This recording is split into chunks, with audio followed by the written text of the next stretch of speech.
안녕하십니까. 스타트업의 조직 관리에 대해서 설명드릴 3R랩스 박성의입니다.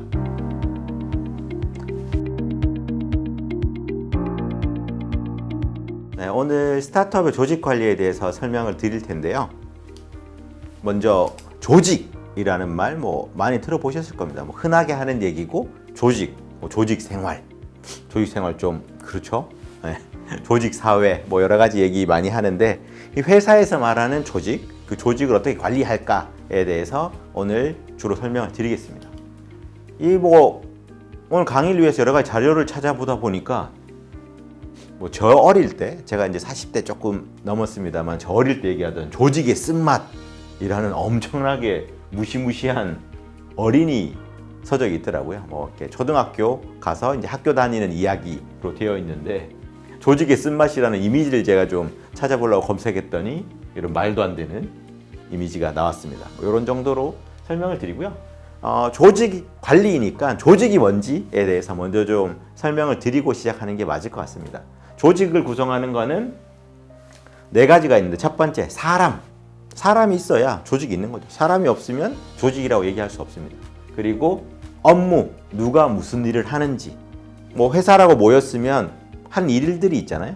인사, 노무, 재무, 그 다음에 영업, 생산, 물류 등등의 이제 업무가 있을 거고, 그 사람과 업무를 잘 배치해 놓은 조직 구조와 체계, 흔히 말해서 조직도, 조직 체계 등등을 얘기하고, 여기에 이제 일반적으로 아시는 R&R, 업무와 책임 부분이 매칭이 되어 있습니다. 그리고 이 전체를 기반하고 있는 그 조직의 구성원들이 그렇게 생각하는, 밖에서 보던 조직이 구분되는 조직 문화라는 것이 있습니다. 조직 문화는 최근에 이런 조직 문화 관련해서 컨설팅을 받거나 여러 가지 작업들을 하기도 하는데, 공식적이기보다는 흔히들 우리 회사에서 회식한다고 하면 우리는 맨날 삼겹살 먹으러 가지 우리는 소맥 먹는다 술 얘기를 해서 좀 그렇지만, 그런 것들 우리는 그래도 회의하면 회의 전에 다 적어도 5분 전에 다 와 있는다. 굳이 문서화하지 않아도 거기 있는 구성원들이 다들 그렇게 생각하는 것, 이런 것들을 조직 문화라고 보시면 되겠습니다. 이 사람, 업무, 조직 구조, 조직 문화, 이 4가지를 합쳐서 조직 구성 요소라고 할 수 있겠습니다. 그래서 이런 조직 관리라고 하는 거는 조직 구조, 기능, 프로젝트, 그리고 직무 운영 구조, 커뮤니케이션, 의사결정 구조라는 이제 조직 구조 관리가 있고, 인력 관리, 뒤에도 설명드리겠지만 인력 관리는 가장 중요한 게 어떤 사람을 사실 채용하느냐, 누구와 함께 일하느냐에 대해서 이미 결정이 나는 겁니다. 내가 개발자를 뽑았는데 애초에 개발할 줄 모르는 사람을 뽑아서 그 이후에 개발자를 어떻게 육성할 거냐, 이걸 고민하는 건 사실은 되게 좀 바보 같은 일일 수도 있죠. 거기에 적합한 사람, 그리고 우리가 생각하는 인재상, 우리랑 소위 말하는 핏이 잘 맞는 사람을 뽑는 데서 사실은 모든 게 시작되고 그게 끝이라고 볼 수 있습니다. 그건 뒤에 다시 설명을 드릴게요. 그러면 그렇게 잘 뽑은 사람이 얼마나 회사에 몰입하고 일을 통해서 성취감을 느끼고 거기에 대해서 평가를 통한 적절한 보상을 하는가, 이런 것들이 또 포함이 될 수 있겠죠. 그래서 조직 관리로 들어가면 제일 중요한 건 사람, 그 다음에 조직 구조, 그리고 직무 구조, 프로세스, 이런 구조로 볼 수 있겠습니다.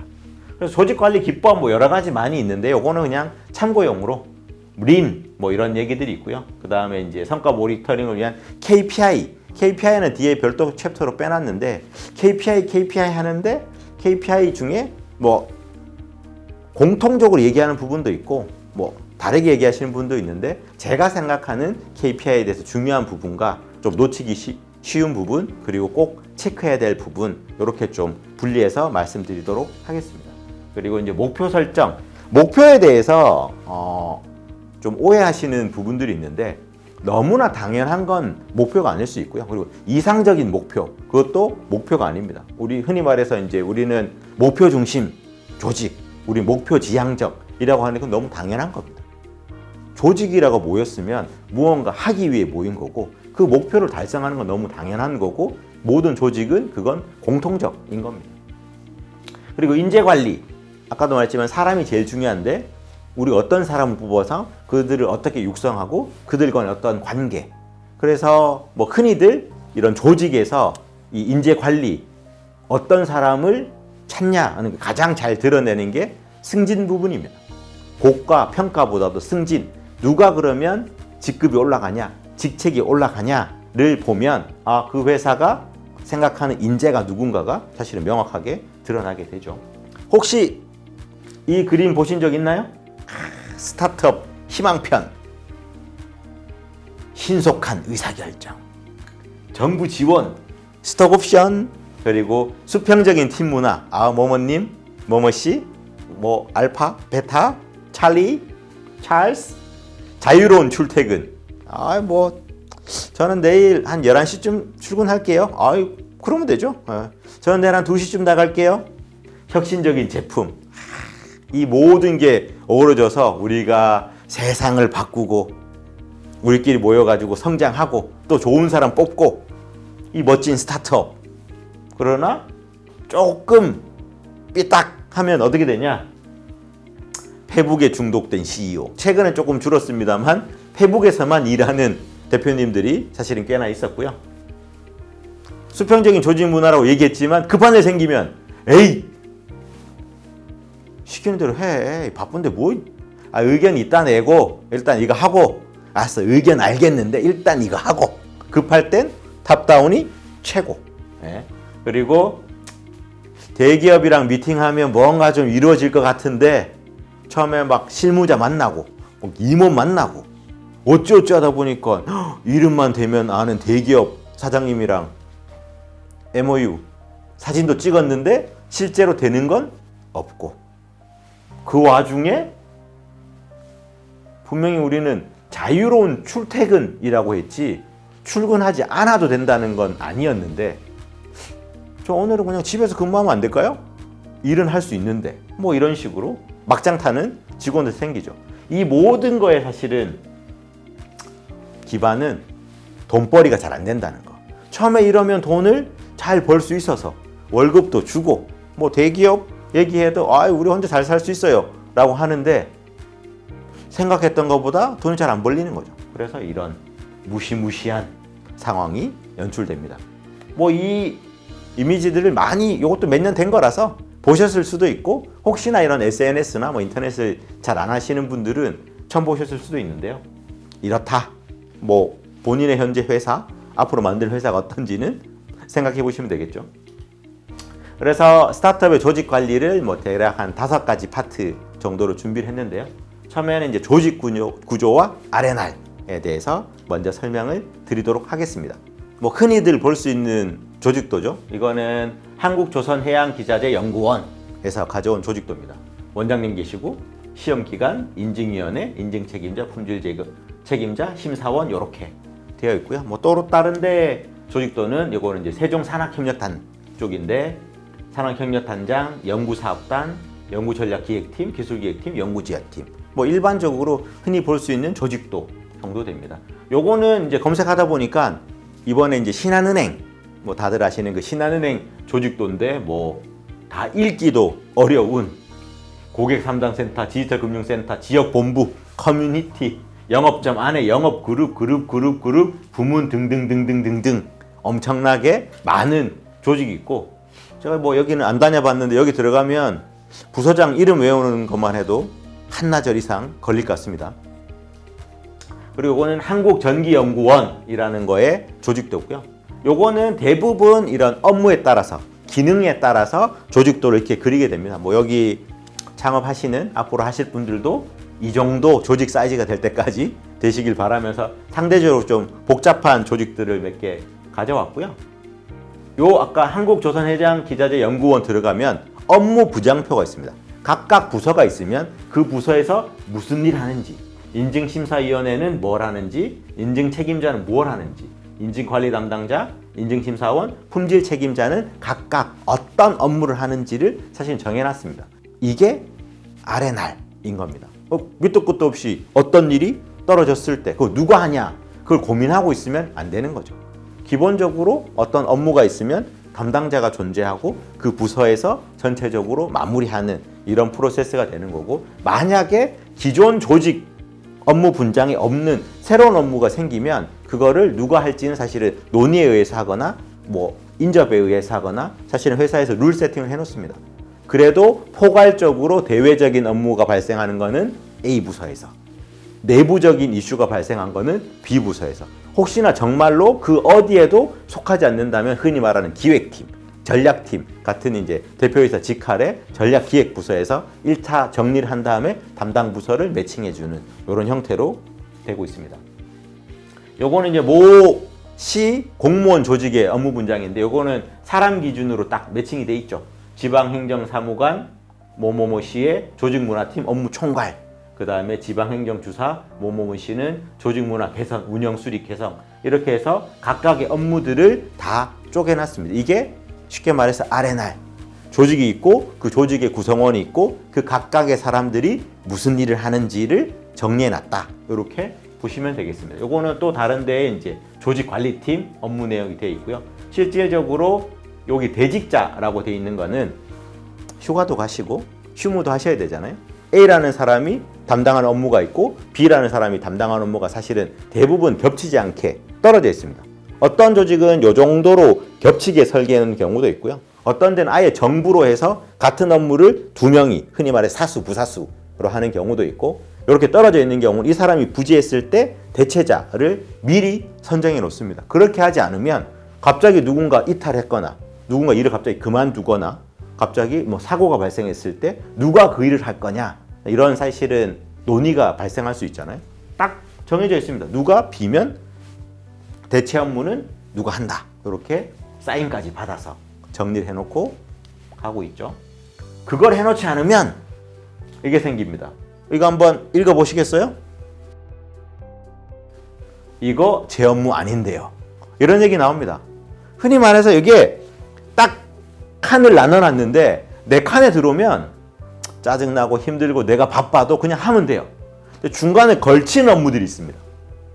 이거는 내 거 같기도 하고 아닌 것 같기도 하고, 다들 생각하죠.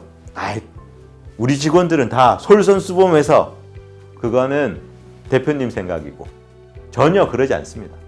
중간에 일이 떨어지면 일단 지켜보죠. 계속 봅니다. 누군가 해요. 그러면 내 일이 아니었구나. 근데 계속 그대로 있어. 그러면 이제 고민하죠. 그 결과로 어떻게 나오냐? 업무 갈등이 생기는데 중간에 떨어지는 일이 소위 말해서 좀 돈도 되고 KPI도 도움되고 좀 티나는 일이다. 그러면 다들 아이쿠 이거 제가 한번 잘해보겠습니다 하는데, 이건 뭐 원래 우리 회사의 중요한 일도 아니고 티도 안 나고 시간을 엄청 많이 잡아먹을 것 같다라고 하면 괜히 막 없던 일 꺼내가지고 지금 당장 안 해도 되는 막 재고조사를 한다든가 딴 일을 하는 거죠. 그래서 이런 경우가 발생할 때 아까 말한 조직 구분, 그 조직 구분에 따른 업무 분장이 모호하게 돼 있진 않냐. A 부서에도 있는 일인데 B 부서에 또 있는 중복된 건 아닌가. 이게 이제 어떤 경우에서 생기냐면, 회사 규모가 커지다 보면 조직에 따라가는 일이 있고 사람 따라가는 일이 있어요. 원래는 A 부서에서 하던 건데 담당자가 가라는 사람이었던 거죠. 근데 그 사람이 다른 부서로 전복, 이동 배치가 됐는데 그쪽에서 당장 할 사람이 없으니까 잠깐만 네가 좀 도와줘, 다음 사람 찾을 때까지. 그러다 보니까 원래는 이 부서 일인데 그 일이 사람 따라가고, 그게 고착화되면 그 부서에 그 사람이 계속 하게 되는, 그분이 계속 조직에 있으면 괜찮은데 그 사람이 이탈했을 때 갑자기 문제가 생기죠.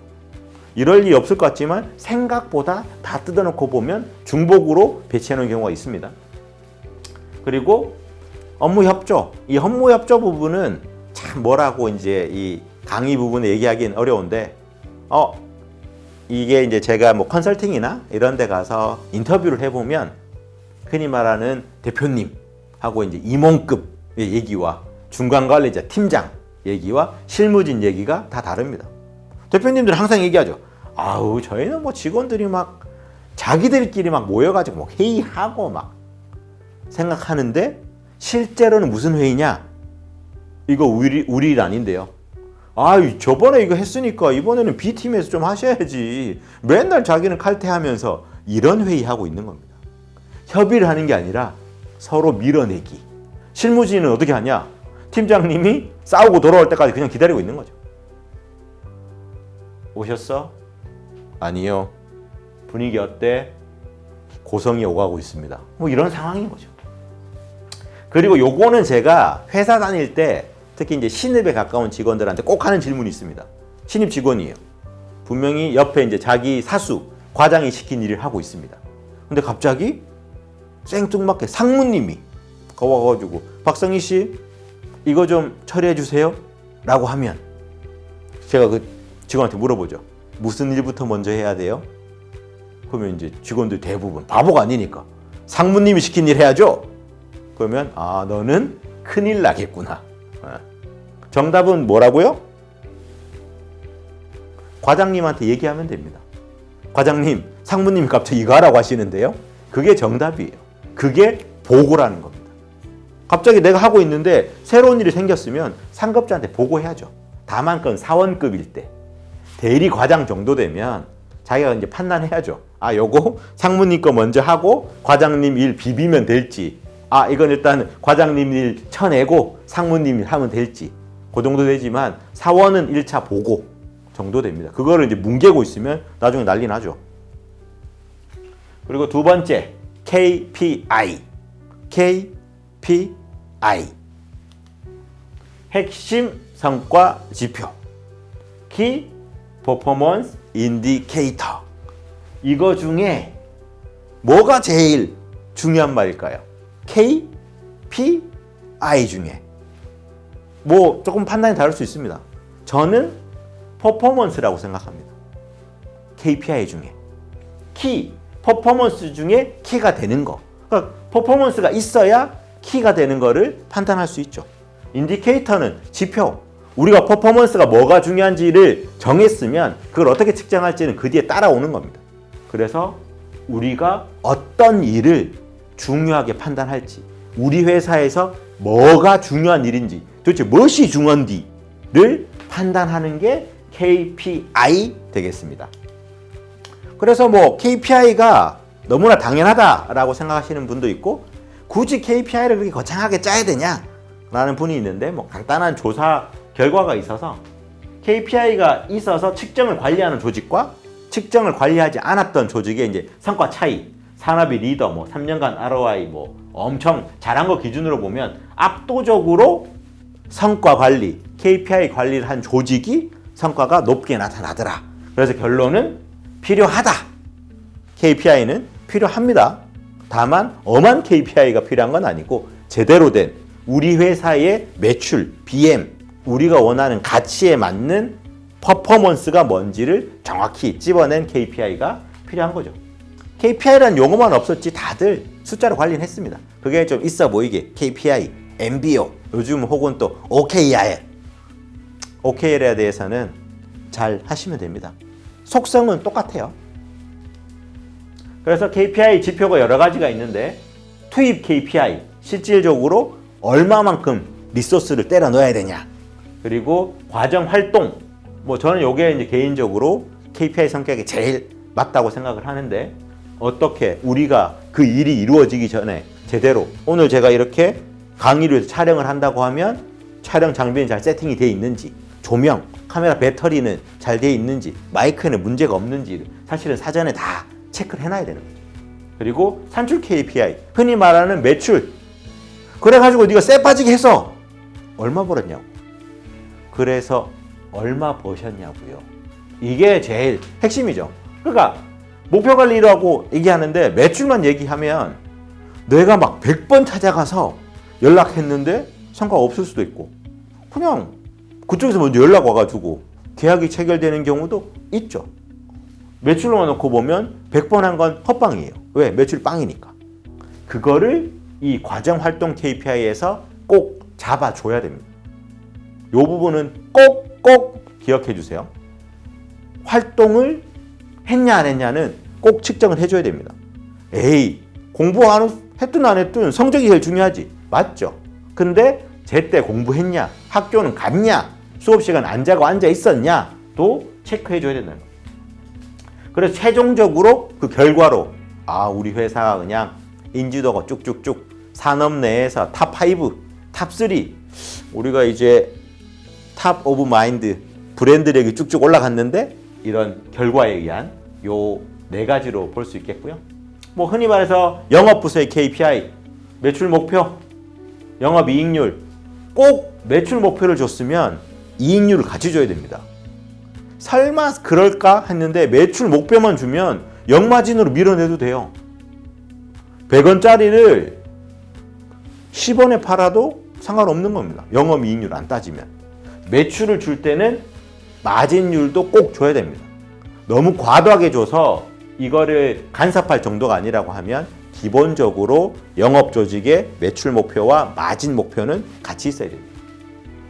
그리고 뭐 이런 다른 관리 요소들, 뭐 예시적인 부분이라 참고로 봐주시면 될 것 같고요. 이거는 이제 뭐 좀 있어 보이게 얘기하는, 그래서 KPI를 어떻게 가져와야 되는데 우리 회사의 경영 방침, 향후 전략 과정에 따라서 키 석세스 패터, 핵심 성공 요인이 뭔데 이런 거를 가져온 다음에 지표들을 쭈르륵 해서 최종 선정, 그래가지고 우리 회사 전략과 얼라인 되냐, 통제 가능하냐, 측정하지 못하는 건 아무 의미가 없다, 뭐 이런 간지난 얘기 하는데 측정은 어떻게든 할 수 있습니다. 정성적으로든 정량적으로든. 그리고 정성적인 지표를 정량화로 바꿀 수도 있죠. 그리고 데이터, 목표 설정, 용이성 등등의 항목들이 있습니다. 여기 이제 좀 집중해서 봐주셔야 될 게, KPI 그래요. 들어보니까 뭐 우리도 한번 만들어 봐야겠어 라고 생각하실 수 있는데, KPI 만드실 때 주의해야 될 거, 이런 거는 KPI 하지 마시고 좀 다른 걸로 하세요. 이런 거 KPI라고 잡지 마세요 하는 항목들입니다. 원래 하던 거, 그냥 아침, 점심, 저녁 먹는 거처럼 원래 가맹점이 100개였는데 100개 유지하겠습니다. 이게 무슨 말도 안 되는 소리예요. 유지는 당연한 거예요. 느려야지. 그리고 이게 뭔가 한다고 하는데 성과를 알 수 없는 거, 아이디어를 한번 5개 가져와 보겠습니다. 그 아이디어가 무슨 의미가 있어? 제가 로또를 한 5장 사보겠습니다. 그래서 뭐? 과정을 중요하게 생각한다고 했지 과정만 집착하는 건 아닙니다. 재고조사를 3개 점포하겠습니다. 요즘에 직원들 힘들어하는 것 같으니까 10명 인터뷰를 할게요. 그건 당연히 네 일이에요. 그걸 가지고 평가에 넣겠다고? 말도 안 되는 소리라고. 근데 실제로 이렇게 잡혀있는 경우가 있어요. 제때 재고조사. 그리고 재고조사에서 로스율이 얼마인지, 제대로 장부 정리를 하는지, 전산과 연동됐는지를 체크하는 게 일인 거지, 재고조사하는 거는 그 부서의 R&R, 너무 당연한 겁니다. 그리고 진짜 말도 안 되게 짜오라고 하면 짜오는 경우가 있습니다. 야, 네가 한번 목표 짜봐. 한 60% 정도 해보겠습니다. 그럼 뭐라고 얘기하셔야 되죠? 저희랑 함께 할 수 없을 것 같습니다. 안녕. 이런 얘기 해줘야 되죠. 그리고 또 반대로, 제가 우리 회사 한번 이렇게 하겠습니다. 100억! 우리 회사 매출 지금 작년에 1억 했는데 자기가 100억 하겠다고. 말도 안 되게 들고 온 애들 있어요. 아니, 물류비 왜 이렇게 비싸요? 제가 직접 하면 한 30% 절감할 수 있습니다. 너 물류 담당 아니잖아. 답정 반대로, 아까 지역편 보셨죠? 탑다운. 야, 이렇게 버리는 돈이 많아. 보니까 옆에는 원가 50%씩 하더만. 그 정도는 바라지 않아요. 20% 정도만 올해 한번 줄여줘. 많이 봐줬다. 야, 원가는 20%지만 판매는 0.5배.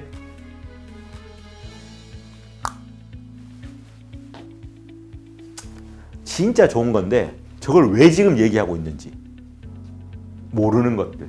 그리고 가끔씩 저기 KPI 되게 많은데 보면 구석에 숨어있는 매년 똑같은 숫자들이 짱 박혀 있는 데도 있습니다.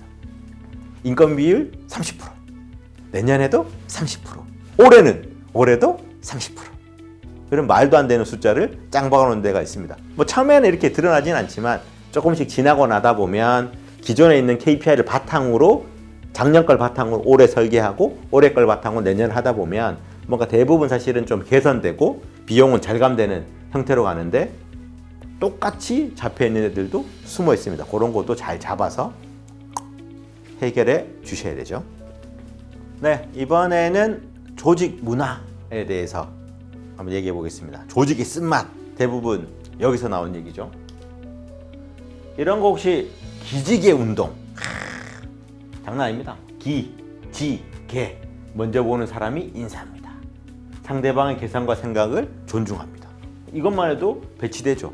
나는 별로 인사하고 싶지 않은데 그런 생각을 존중해 주지 않는 거죠. 먼저 보는 사람이 강제로 인사하래. 뭐 이거는 말장난이고 이런 식으로 뭐 조직 문화, 표어, 포스터를 되게 많이 만듭니다. 기아인이 만든 영 하트 모드 10가지 해가지고 다른 모습 물어보는 걸 부끄러워하지 마세요.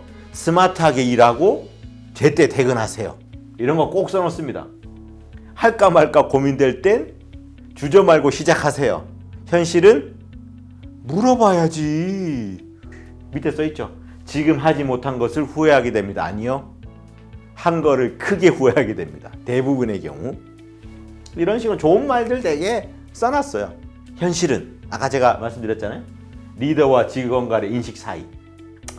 리더들은 직원들이 자신 있는 그대로 보일 수 있고 우려를 표시할 수 있고 실패에 대한 두려움 없이 혁신할 수 있는 환경을 조성한다 라고 되어 있는데 리더들은 68% 정도 당연히 우리 그 정도가 되지. 직원들은 36%.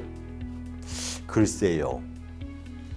직원들은 언제 어디서나 어떻게 일할 것인지에 대해서 스스로 통제할 수 있다. 내가 일하고 내가 원할 때 퇴근하고 내가 원할 때 휴가 가고. 임원들은 야 우리 회사 제때 휴가 가지 76%나. 직원들은 29%. 그럴 것 같았으면 내가 이 회사 좋아하지. 응? 휴가 맨날 잘리고 응? 저녁에 데이트 있는데 맨날 회의 잡고 직원들은 회사의 소속감을 느끼지 못한다에 대해서는 설마 그럴 리가. 직원들도 뭐 비슷하게 생각하긴 했었고요. 이런 식으로 다른 데도 다 비슷합니다. 강원문화재단 존중문화 캠페인, 리스펙트 모드 12, 삼성전자 7단계 직급체계를 4단계로 줄이고 현대기아차도 수시채용제도 완전 자율복장 제도. 제가 모 회사 다닐 때 원래는 정장, 복장 규정 자체가 정장으로 되어 있었는데 비즈니스 캐주얼이라고 나온 거죠. 그래서 막 다들 막 의견이 분분했습니다.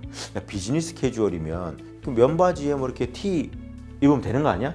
에이, 그래도 면바지면 안 될걸요? 그래도 셔츠는 이게 와이셔츠를 입어야 되는 건지 남방, 이 스트라이프 있는 남방 입어도 되는지 땡땡 입어도 되는지 의견이 되게 분분했죠. 그래서 그룹에 문의를 했습니다. 인사팀에서. 비즈니스 캐주얼 어떻게 하는 건가요? 네, 정장에 넥타이만 빼시면 돼요. 지금은 아니지만 그때는 그랬습니다. SK그룹 팀장 결제 없이 휴가 사용하는 휴가 신고제. 그냥 내가 그냥 휴가 눌러놓으면 끝이야. 팀장은 그걸 보고 이제 알게 되는 거죠. 아, 얘가 휴가를 가시는구나. 얘는 정말로 말없이 휴가를 가는구나. 아, 우리 조직 문화를 정말 잘 이해하는 훌륭한 직원이구만 라고 생각하면 진짜 대인배. 대부분의 경우 진짜 말도 없이 갔다고? 이야, 굉장해. LG그룹 선택적 근로시간제. 저는 여기에 대해서 만약에 제가 회사를 다니는데 선택적 시간 근로제를 한다면 저는 13시부터 1시부터 9시 근무를 택할 것 같습니다. 그냥 오후에만. 아침에 일하는 게 싫기 때문에 만약에 더 가능하다고 하면 3시부터 12시 아예 그냥 밤에 근무하는 걸 택할 것 같은데 많은 회사가 그 정도까지 열어주진 않더라고요.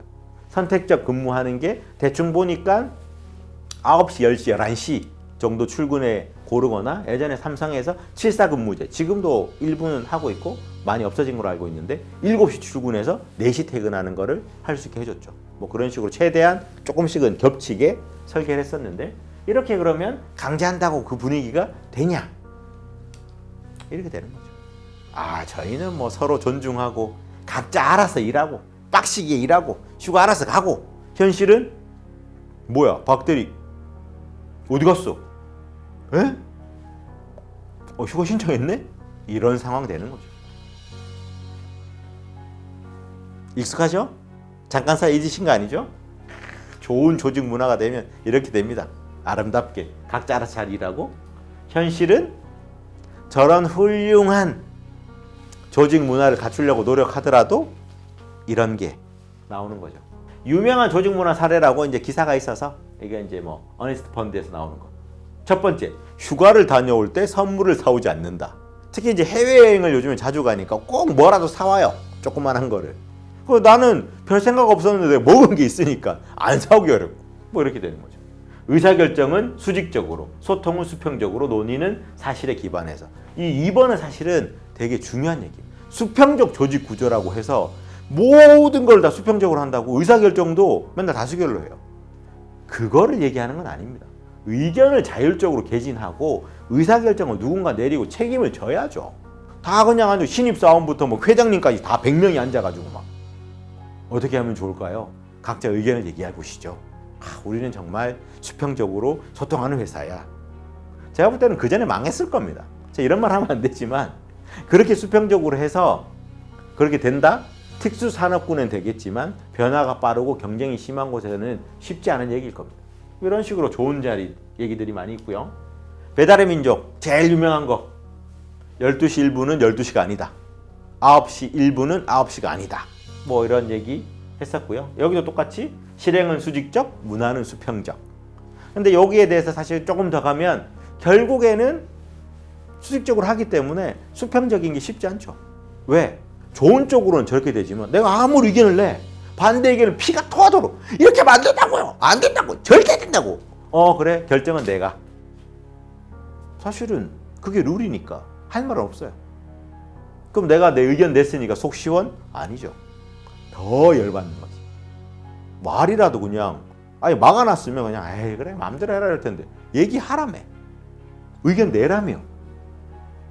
근데 뭐하러 맨날. 그럼 나중에 되면 결국에는 얘기를 하지 않게 되는 거죠. 어차피 그렇게 자꾸 반복되니까.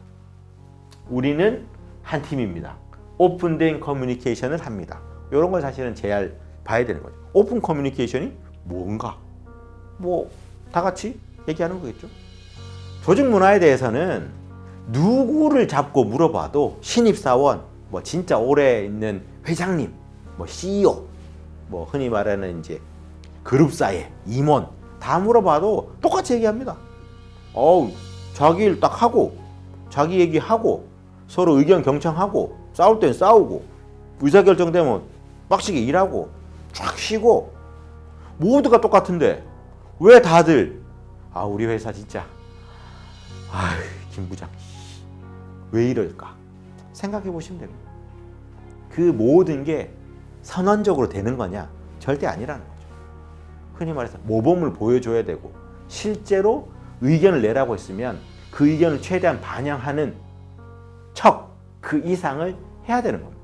말만 하게 하고 바뀌는 게 전혀 없으면 점점 안 하게 되죠.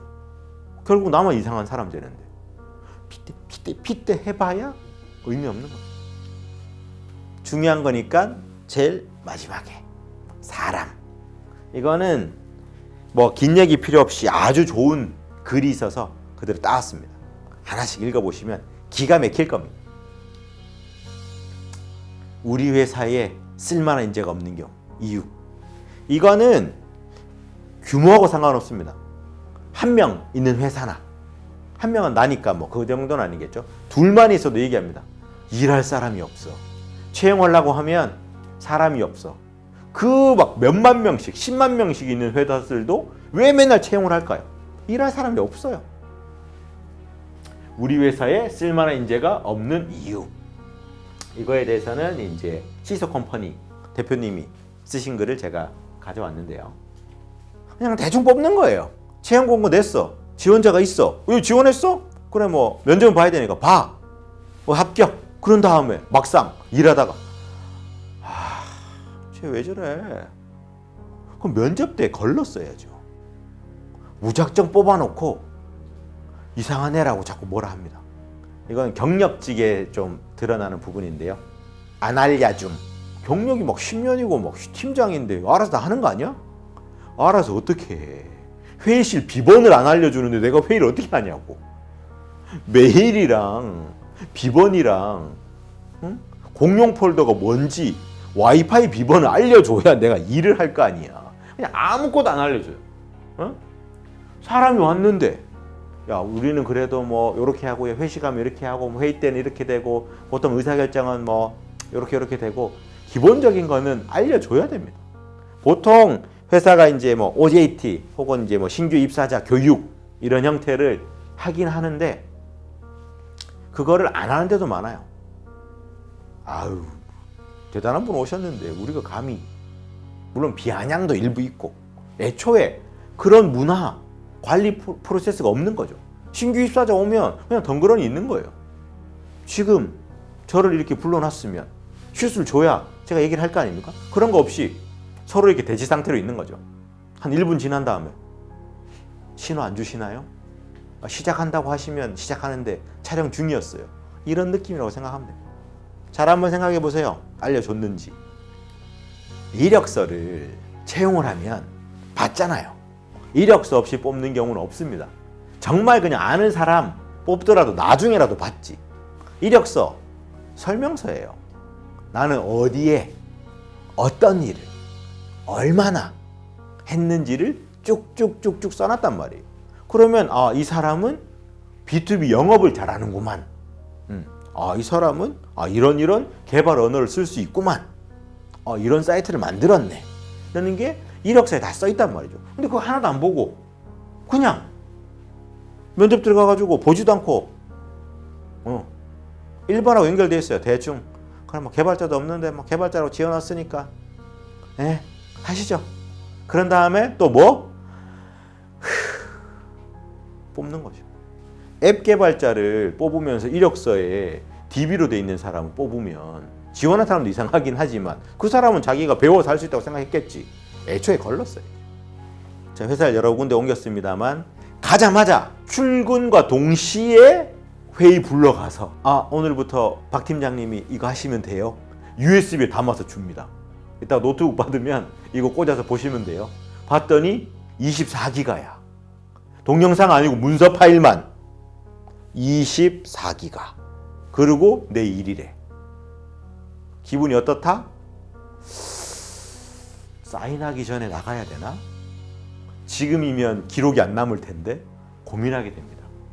그렇게 되면 이해는 할 수 있죠. 보통 회사들이 암만 빨리 뽑아도 사람 비거나 신규 사업 생겼을 때 채용 공고 내고 일정 잡고 미팅하고 뭐 경우에 따라서 하루에 끝날 수도 있지만 면접 이틀 하고 협의하고 기존 회사 만약에 다니던 분들이면 정리하고 하면 진짜 빨라도 2달이에요. 미친 듯이 해도. 회사 다니지 않던 분이라고 해도 공고 내고 날짜 잡아서 빨리 와도 2주는 걸리죠. 그러면 누군가가 공백, 갑자기 그만둬서 생긴 공백이면 2주간의 일이 쌓여 있으니까 그럴 수는 있죠. 그래도 최소한 숨 돌릴 틈은 줘야 되는 겁니다. 아니 일하는 방식도 모르는데 밑에 것도 보고서 쓰라고 하면 이걸 어떻게 쓰는 거예요? 파워포인트로 써야 돼? 엑셀로 써야 돼? 워드로 써야 돼? 폰트는 어떻게 하는데? 자료는 어디서 갖고 오고? 아무것도 모르잖아요. 이러면 그 사람이 거기 계속 있을 이유가 없지. 출근하자마자 이 정도인데 한 반년 지나면 날 갈아 마시겠구만. 이런 걱정을 하게 되죠. 정말 일도 잘하고 성실하고 묵묵하게 게다가 단가도 쌌으면 참 좋겠네. 계속 찾아요. 옆에 회사는 저기 대리가 겨우 2,400만 원 받고 일주일에 120시간씩 일한다는데 일도 잘해. 우와. 차도 막 없다니까 자기 차 타고 일하는데 막 세상에. 그런 사람 있죠. 경쟁사 대표라고. 우리 회사 경쟁사 대표님은 그런 사람. 그분 뽑아오면 됩니다. 이게 뭐 오늘 어떤 분이 이제 포린이라고 뭐 거기에 글에도 쓰셨는데 회사에서 일 잘하는 사람이 겪는 일입니다. 일 못하는 사람은 잘 겪지 않아요. 일을 잘해. 오, 잘하네. 새로운 일을 줘. 회사에서 일을 잘한다는 건 정해진 시간 내에 정해진 수준을 맞추는 겁니다. 여기서 중요한 건 납기예요. 시간. 암만 잘해도 시간을 넘기면 헛방이에요. 비딩 하는데 비딩 전에 끝내야지. 제가 이거를 막 한 땀 한 땀 따다 보니까 좀 덜 했는데 어떡하죠? 뭘 어떻게 망한 거지? 퀄리티, 시간. 그 중에 중요한 건 시간. 그래서 회사에 급한 일이 생기면 얘가 신뢰되고 높으니까 걔한테 주문합니다. 걔는 또 완수하죠. 그렇게 한 개 하다가 2개 하게 되고 상무님이 시키고 부사장님이 얘기하고 이제 소문나서 대표가 직접 불러서 시키고 처음에 1개 했는데 6개 하는 거죠. 계속 하다가 보니까 실수가 생겨. 그럼 어떻게 돼? 욕을 먹지요. 생각해보니까 나랑 같이 들어온 동기놈은 아직도 1개 하고 있는데 나는 6개 하다가 하나 실수했다고 날 까? 이직이지. 그날부로. 그러고 나면 어떻게? 다시 애타게 그 직원 찾죠. 아, 박 대리가 참 좋았는데 제 김 대리 저거 아휴. 그럼 김 대리도 곧 그만둡니다. 좋은 사람 참 많아요. 근데 저렇게 뽑으면 절대 없습니다. 그런 사람 없습니다. 그래서 현명한 인사 전략, 그 앞단에는 제대로 우리가 필요한 사람, 시간이 조금 걸리더라도, 그리고 시장에 연봉 기준이 있으면 그 기준에 맞춰서 뽑아야 돼요. 왜 그 잘난 사람이 뭐 때문에? 대부분 스타트업 대표님들이 우리가 크게 성장할 미래가 있으니까. 그건 네 회사고요. 제가 감히 말합니다. 그건 네 회사예요. 그럴 능력 있는 분이면 자기가 창업하고 말죠. 근데 내가 창업할 정도의 스트레스를 받고 싶지 않으니 회사를 다니시는 겁니다. 그러면 거기에 합당한 대우를 해줘야 되는 거고, 기존에 있던 직원들도 이탈을 방지하려고 하면 시장에 그 사람들이 어느 정도의 연봉, 시세가 어떤지를 잘 생각해야 됩니다.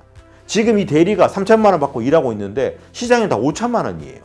그러면 이분이 그만두면 5천만 원 줘야 대체 인력을 뽑을 수 있습니다. 그거를 잘 생각해야 됩니다. 영원히 이 사람이 있을 수 있을 것 같습니까? 아이, 그래도 창립 멤버인데. 에헤이. 그건 대표님 생각. 내 생각은 아님.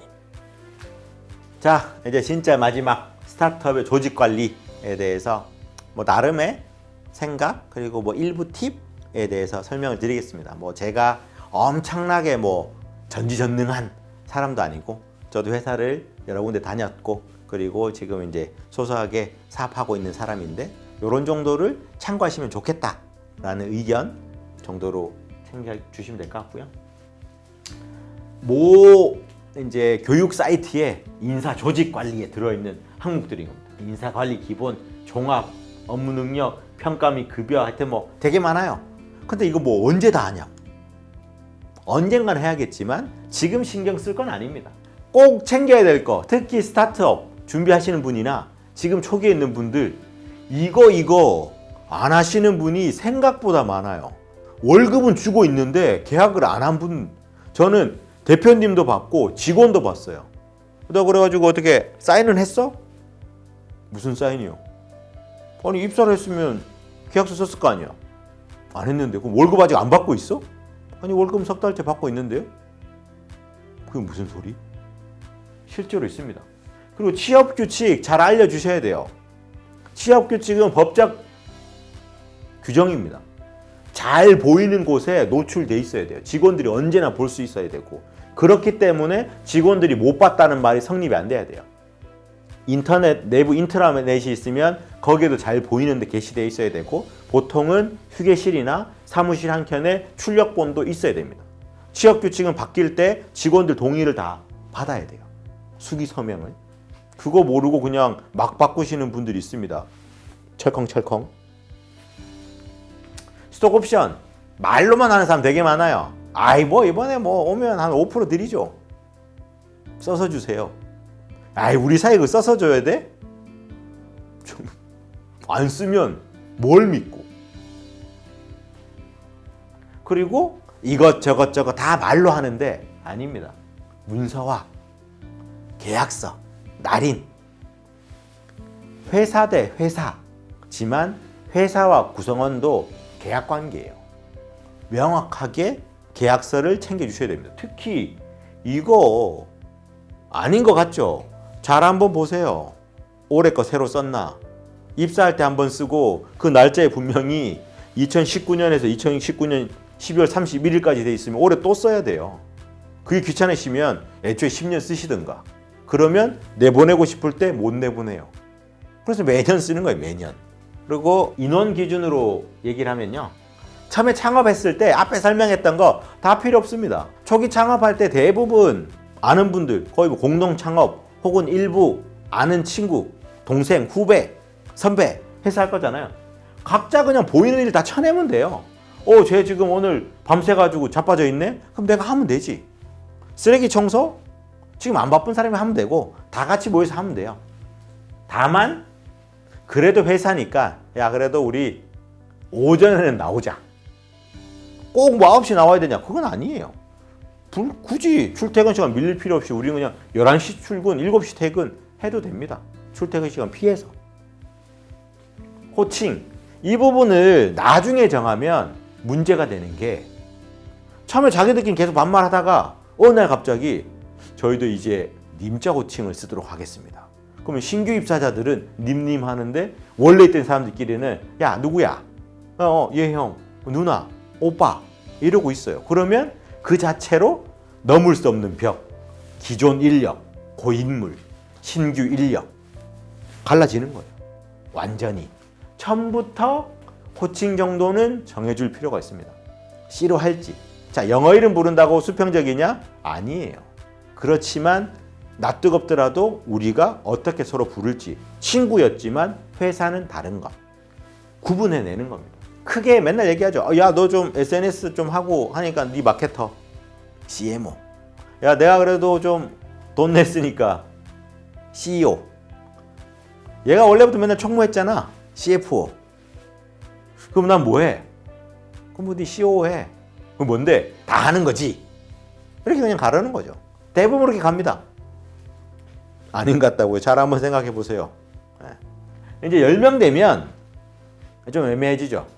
창업자를 10명 시작하는 경우는 잘 없습니다. 여기에는 분명히 채용한 직원들도 있고 그 사이에 공동 창업자나 같이 했던 분들이 이탈하고 새로운 인력이 들어왔을 겁니다. 그렇게 되면 10명 정도만 돼도 일을 다 세세하게 알 수가 없어요. 무슨 일을 하는지를 여러 협업 툴을 좀 챙길 필요가 있고요. 이거 생각보다 중요합니다.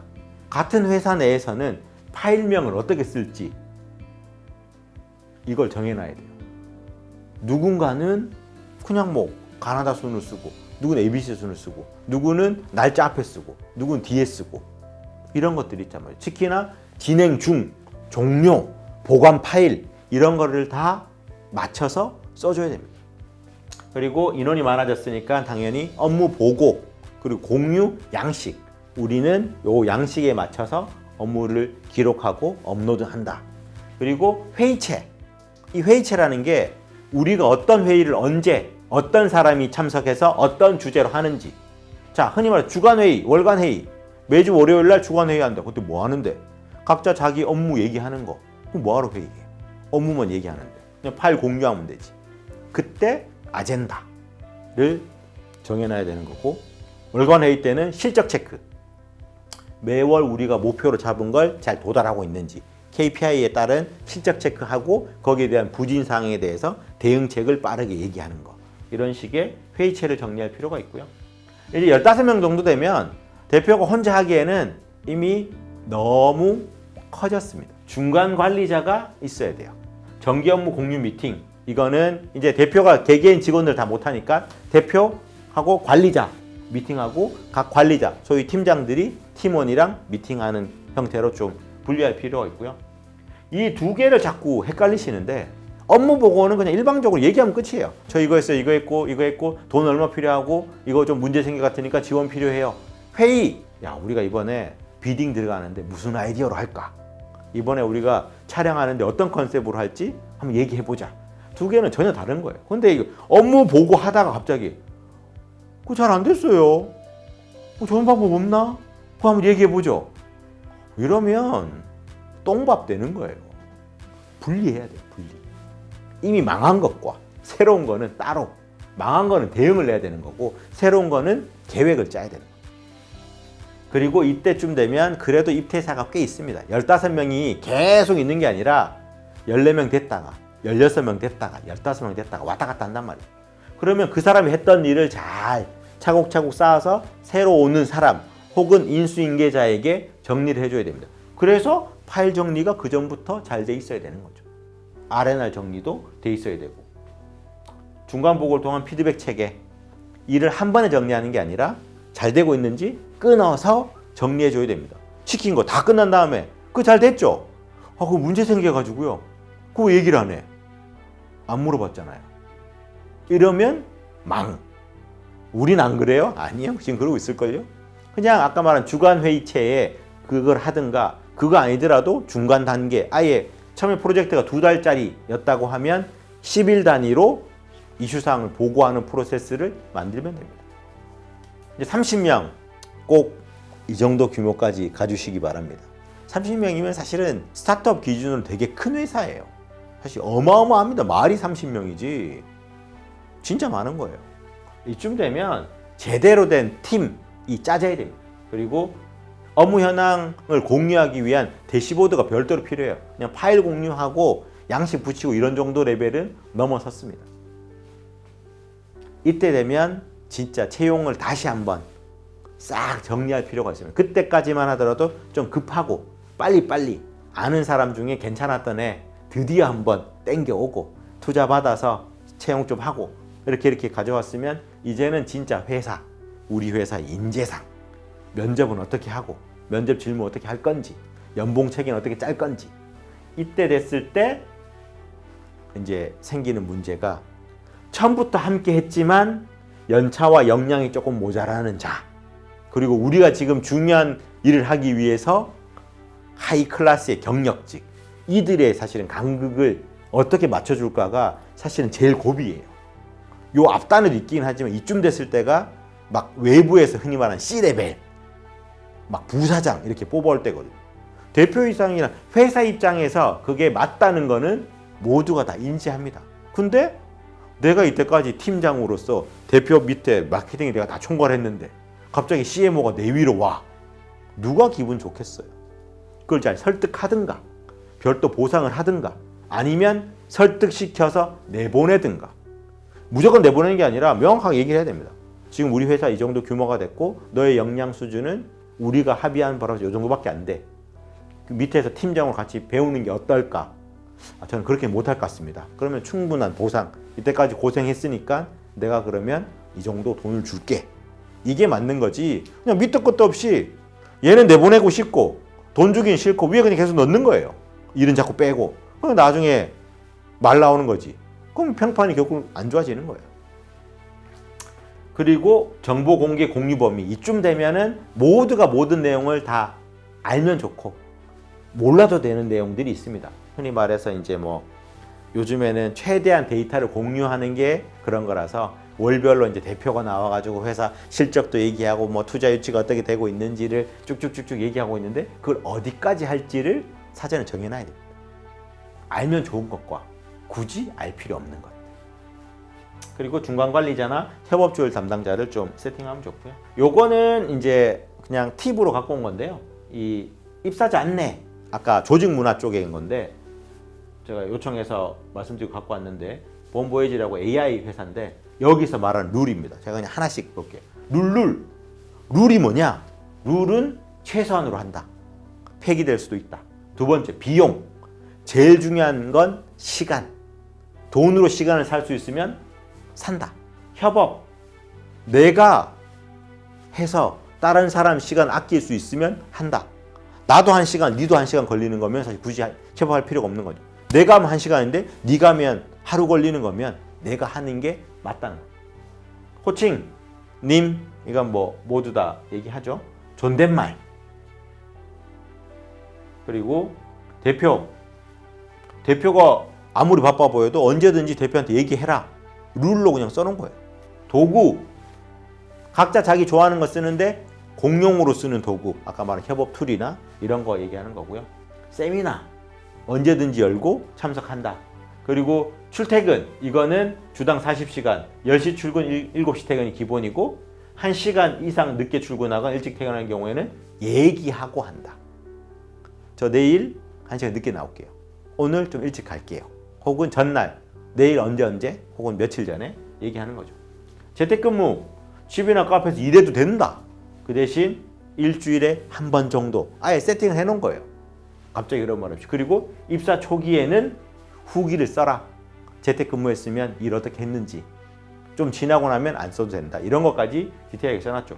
휴가 자율적으로 마음대로 가라. 이유가 뭐가 있냐라고. 다만 가급적 미리 같이 일하는 사람이 알아야 되니까. 보안 2채널 인증하라는 거고, 법은 최대한 잘 따르는 거고, 윤리 신문 일문에 나와도 쪽팔리지 않게. 그 다음에 잡무, 요게 사실 되게 특이합니다.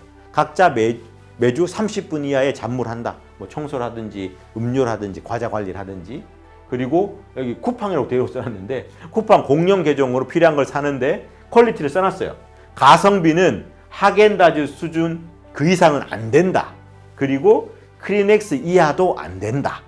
여기에 대해서 사실은 판단은 조금 다를 수도 있겠지만, 대략적으로 너무 비싼 거, 그렇다고 저질인 거, 이거는 하지 말라. 이런 정도 되겠죠. 그리고 아까 얘기했던 회의체를 포함한 일정이죠. 정기 미팅, 과일 수다, 청소, 회식 안 한다. 하더라도 필수 참석 아니다. 참석하더라도 술 안 마셔도 된다라고 아예 박아 놓은 거예요. 이게 사실은 제일 핵심입니다. 복장 규정, 옷을 입으면 된다. 복장 규정 뭐 어떻게 하기가 아니라 입으면 된다는 거예요. 벗으면 안 된다는 거지. 옷은 입어야 된다. 최소한의 매너. 그래서 제품도 사람도 좋은 곳 만들자. 이렇게 됩니다. 네, 그래서 뭐 조직 관리에 대해서 뭐 되게 짧은 시간 빠르게 이것저것 얘기를 했었는데요. 그래서 그러면 어떻게 하라는 거야? 슬프지만 각 조직은 다 다릅니다. 회사가 원하는 방향도 다르고, 회사가 돈을 버는 업태도 다르고, 얼마만큼을 타겟으로 하고 있는지, 자본금도 다르고, 백그라운드도 다 다릅니다. 그래서 단순하게 저기 저거 좋다더라, 아까 말한 좋은 기업 문화 가져온다고 해서 우리께 되는 건 아닙니다. 그 중에 좋은 건 최대한 녹여내지만 우리만의 이야기, 아까 마지막에 보여드린 게 되게 사실은 좋은 예시인 거죠. 그런 것처럼 따라할 수 있지만 우리는 그 조직과 다름을 명확하게 인식하고 우리만의 룰을 세팅하는 것. 다만 아까 중요한 사람, 조직, KPI, 문화 측면에서 다 세팅을 해주시면 될 것 같습니다. 그래서 오늘 간단하게 조직 관리에 대해서 이제 3R랩스 박성희라는 사람이 말씀을 드렸고요.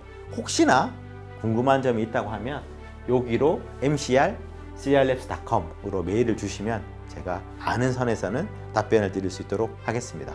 오늘 장시간 들어주셔서 고맙습니다.